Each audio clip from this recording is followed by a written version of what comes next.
Hello guys, नमस्ते truffle तसिदिले so स्वागत छ तपाईहरुलाई फेरि पनि निम्सा मोक्ताङ युट्युब च्यानलमा हो। सो म चाहिँ छु फिलहाल दोकानमा अनि म चाहिँ बनाउँछु मोमो। सो आज चाहिँ म बनाउँदैछु मोमो हैन, मोमो भन्दा पनि यो चिकनको मोमो। आज चाहिँ लामो खालको बनाउँदैछु, शेप पनि ठुलो। अनि आज चाहिँ मेरो किमामा छ, यहाँ किमामा आज अलग छ। किमामा चाहिँ आज मैले हल्का सोया सस अनि धनिया पत्ता अनि यो तेल चाहिँ अब हुन्छ नि गरम गरेर अब फुडाएर भनौँ जस्तो गरौँ, तेल चाहिँ मैले गरम गरेर छ्यासवाला आवाज हुन्छ नि त्यस्तो गरेर चाहिँ गरेको हो। आज चाहिँ किमा पनि अलिक डिफ्रेन्ट छ अनि मोमो पनि मतलब अब अलिक ठुलो खालको बनाएको।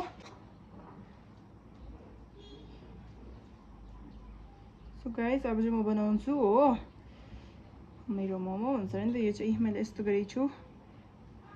मेरो चाहिँ यो प्याकिङ स्टाइल चाहिँ बहुत तक्लिफवाला हुन्छ नि त्यस्तो खालको छ हो।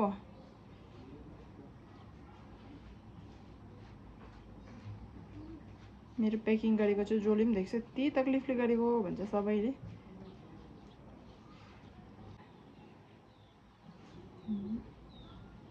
मेरो चाहिँ अब दिनभरि यही हो नि त काम। अब मोमो बनाउँदै अघि मोमो बनाएको थियो, त्यो चाहिँ खत्तम भयो हो। म चाहिँ बेसी बनाउँदैन, एक मोटो नै बनाउँछ खत्तम। अनि यो फेरि रिपिट बनाएको हो यो मोमो चाहिँ। मलाई चाहिँ गोलोवाला हुन्छ नि जो मोमो गोलो गोलो गरेर, त्यो चाहिँ एकदम सिक्नु मन छ। बट बहुत ट्राई गऱ्यो तर भएन कि। लास्टमा घुमाइफिरेर यही पुराना डिजाइन यसमा आयो। यो चाहिँ यति ठुलो हुन्छ हौ। मेरो हात त लेजी छ तर। कहाँ गएको साङ्गे? हो माउन्टेन ड्यु छ त भेटेको नभेटेको तपाईँले भक्कै खानिन्थ्यो। हो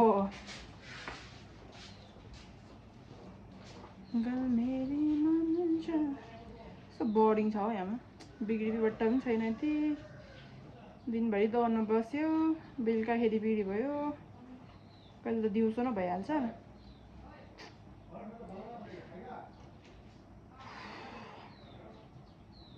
अनि तपाईँहरू चाहिँ नि मलाई प्लिज कमेन्ट गरेर भन्नुहोस् ल कि म कस्तो टाइपको भिडियो बनाऊँ भनेर हो। मेरो त तपाईँहरूले हेरिदिँदैन भनेर भ्युज नै आउँदैन अनि हाल्नु पनि कस्तो लाग्छ कि अब भ्युज त जान्दैन हेर्दैन कसले पनि भनेर कि। त्यही भएर अलिक हेरेर कस्तो टाइपको भिडियो बनाउनु, अब जस्तो कस्तो भन्नु, अब हिमसँगको देखाउनु कि बाहिरतिरको देखाउनु कि एक्सप्लोर गराउनु कि अब कस्तो टाइपले म त्यही टाइपले देखाउँछु हो। एनी टाइम त अब एउटै भिडियो हेरेर त भ्यू। सो गाइस आम ब्याक भन्छ नि त, कस्टमर आएको थियो नि त। अनि कस्टमरले पछि रिकर्डिङ नगर्नु है, त्यही भएर चाहिँ मैले अफ गरिदियो। कस्टमर आयो अनि गफ मार्नु थाल्यो नि त। अनि मोमो चाहिँ बिर्सेर बसेछ हौ। कस्तो दिमाग चाहिँ फेरि गफ मार्नु थाल्यो, गफौरे भाउजू भनेको नि त। खासै यति चाहिँ बोल्दैन हो म। अब हुन्छ नि अब फेरि बोल्ने मान्छेसँग चाहिँ तिनीहरूलाई फिट गरिदिन्छ नि, फेल गराइदिन्छ बोल्नुमा मैले। लगता मुझे के गर्ने हो भगवान्, जिन्दगीमा यही हो मेरो दिनभरिको काम भने भी नाकाम भने भी। मासु तान्छु खालि उयो मात्रै हाल्छ हौ, प्याज मात्रै हाल्छ भने बट कस्टमरले तुम प्याज चाहिँ खिलाते भन्यो भने चाहिँ गजब बेइज्जती हो जाएगा। निमसँग पनि सुताएर आएको थियो, सुतिराखेको होला यसलाई आएको छैन।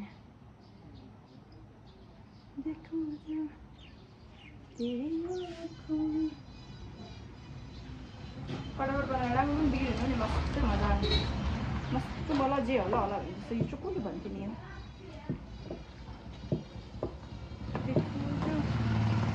एक भक्कोमा चाहिँ 5 प्लेट हुन्छ होइन, 5 प्लेट डिलिभरी भएर गयो भने 500 रुपियाँ आउँछ। 100 रुपियाँ प्लेट हो नि त। अनि त्यो जान्छु दोकान बन्द गरेर भन्दाखेरि 500 रुपियाँ पाएर मार्छ होला मलाई त्यहाँ चेङ्गाले चाहिँ। 5 प्लेट मोमो बिग्रेर दोकान बन्द गर्दै आयो, दोकानको भाडा तँले तिर्छस् भन्छ फेरि। यस मैले तिर्छु भन्छ अरे नि त फेरि। प्याकिङ चाहिँ एकदम डिस्टर्ब छ हौ, कसरी गर्ने होला जस्तो लाग्छ यार। मतलब मलाई त डिस्टर्ब लाग्दैन, जस्तो अब मेरो हातको डङ्गुरूप हेरेर चाहिँ मान्छेहरूलाई चाहिँ एकदम डिस्टर्ब लाग्छ। कस्तो गरेर उयो गर्छ भन्छ गोलो गरेर, गोलोवाला चाहिँ कसरी गर्छ होला नि, बहुत सिक्नु मन छ। युट्युबमा पनि कति हेर्छ, फेरि दिमाग के गर्ने, अब यत्रो मोटो दिमाग लिएर बसेको छ, सिक्नै सक्दैन भने।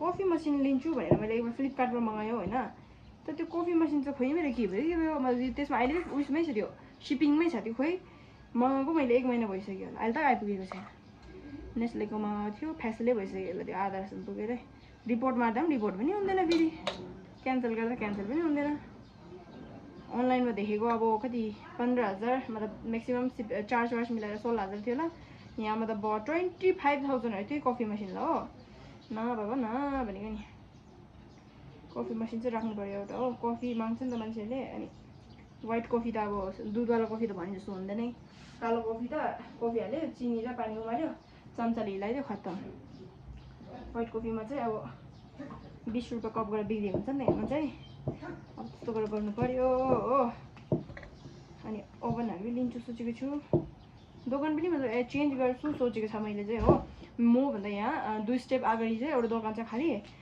त्यो चाहिँ खाली छ नि त यही हाम्रै मालिकनीकै हो अब यहीँ म्याडमकै त अब त्यहाँ लिन्छु फेरि त्यो दोकान चाहिँ ठुलो छ हो मेरो चाहिँ बहुत चुच्चुक्कै यो लाइनभरिमा चाहिँ सबै सानो दोकान मेरै होला यत्रो दोकान रोजेछ हो मैले चाहिँ उता साइड जान्छु सोच्दैछु लेकिन मलाई त्यो अब मेरो दोकान अब रेकहरू काउन्टरहरू बनाइदिने मान्छे भेटेको छैन अब दादालाई भन्नुपर्छ या त मिस्त्री अङ्कलहरूलाई भन्यो भने भयो एक दिनकै कति 700-800 रुपियाँ हाजिरा लिन्छ कति दिन लाग्छ अब भाउजूको पैसा त पानी पानी भन्छ त फेरि आज ब्लू हे पानी पानी भने जस्तो फेरि त्यही भएर दादाहरू खाली हुने टाइममा अब त्यहाँ बातसात गरेर हो कहिले फ्री हुन्छ अनि उता देखाउँछु पहिला म देखाएर चाहिँ गर्छु हो यतिको चाहिँ जान्दैन हाम फाल्दैन भरे त्यहाँ गएर चल्दै जान्दैन नि चेङ्गाको बुढीले ज्यादा कमाउने चक्करमा गवाइदियो भने सुन्नु मात्रै पर्छ फेरि हो मैले चाहिँ चिकन रोल पनि बनाउँछु नि त अनि चिकन रोलमा चाहिँ मेरो रोटी नै राम्रो हुँदैन फेरि कहिले चाहिँ बहुत राम्रो कहिले चाहिँ त्यो अब रोटी चाहिँ मैले आधा पकाएर अब हुन्छ नि त्यो उयसमा त्यो पिपी हुन्छ नि व्हाइट पिपी ट्रान्सफर त्यसमा राख्छ कहिले त त्यो रोटी टाइट भएर के क्याक्राक्को भएर बाङमा भाँगिन्छ भनेको कहिले फेरि यति राम्रो हुन्छ रोटी पनि फेरि के भने मान्छेहरू फेरि सस्तो खोज्छ राम्रो हेर्ने होइन सस्तो जी पनि इतना है भन्ने आमा इतना ज्यादा यस्तो गरी त्यो बोल्छ कि राम्रो खानु पनि राम्रो चाहियो पैसा पनि कम चाहियो चाहिँ सोचेको छ अब त्यो स्पाइरल पटेटो नै के भन्छ नि एउटा यस्तो गर्ने होला त्यो पनि लिन्छु सोचेको छु छनु त उता दाजुकोमा छ उसले चाहिँ बनाउँदैन नि त अनि मैले चाहिँ अनलाइनबाट मगाएको छु बनाउनुपर्छ होला हौ त्यो सबहरू त्यस्तो त्योतिर चाहिँ फाइदा छ कि त्यो एउटा आलु जान्छ हो अनि कति हामी 40-50 समथिङ पनि गर्छ त्यसमा मरमसलाहरू लाग्छ त्यही हो अस्ति त मैले चिकन ललिपपहरू पनि बनाएको थियो चिकन लेग पिसहरू अनि निमसँग खान्थ्यो म चिकन खाने भने दुईवटा त उसले उडाइदिने अनि त्यसो गरेर उयो भएर मैले बनाइ गरेको थिएँ त खान त खाऊ सोच्छ तर फेरि अब यहाँ चाहिँ मैले मसलाहरू के एडेड गर्छु नि त त्यही भएर चाहिँ खानु दिनु लागि नानीलाई अलिक उयो लाग्छ मासुहरू त बेसी दिनु हुन्न भन्छ नि नानीहरूलाई फेरि मलाई चाहिँ मोमो बनाउनु चाहिँ बहुत टाइम लाग्छ गोलो गर्नु बेल्नु बाप्रे बाप बहुत झमेलाको काम छ यहाँ डोरेमोनको गेजिट हुनु फरफर गरेर डोरेमोनको गेजिटले कटाकट बनाइदिन्छ हुँदैन है भने जस्तो सुनसान छ 2-3 कस्टमर आयो त्यति हो है पहिला फर्स्ट खोल्दाखेरि त नि दिनु पनि टाइम नभ्याउने के त्यस्तो बिग्री हुन्थ्यो अहिले चाहिँ अब दोकान घरि बन्द हुने घरि के हुने गरेर खासै चल्दैन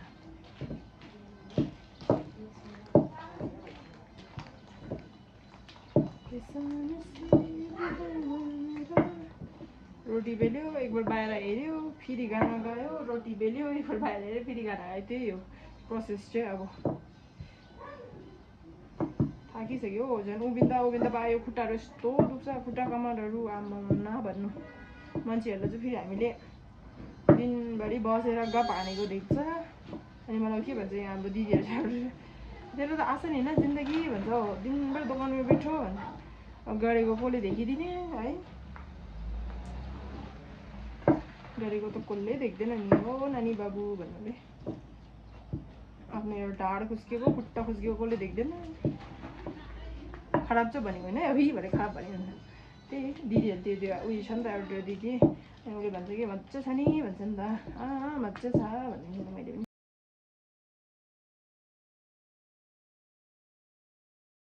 सो गाइस मेरो मोमो हेर्नुहोस् यस्तो सुन्दर देख्दैछ। यो एक मुक्ति चाहिँ भयो हो। अचार बनाउँछु म। यस्तो मजाको लाग्यो हौ। हेर्नु न किमा चाहिँ यति जस्तो बच्यो नि त। एक प्लेट जस्तो त निक्लिन्छ होला हो सायद। अब यसको पनि बनाइदिइहाल्छु। बेबी निम्साङ आउनुभयो उठेर? हेर्नु न हजुर उसको क्रिमहरू राख्नु लागि बक्स ल्याइदिएको। उसको जानवर हालेछ। खै जानवर के छ हेरौँ त। मामाले हेर्नुहोस् देखाउनुहोस्।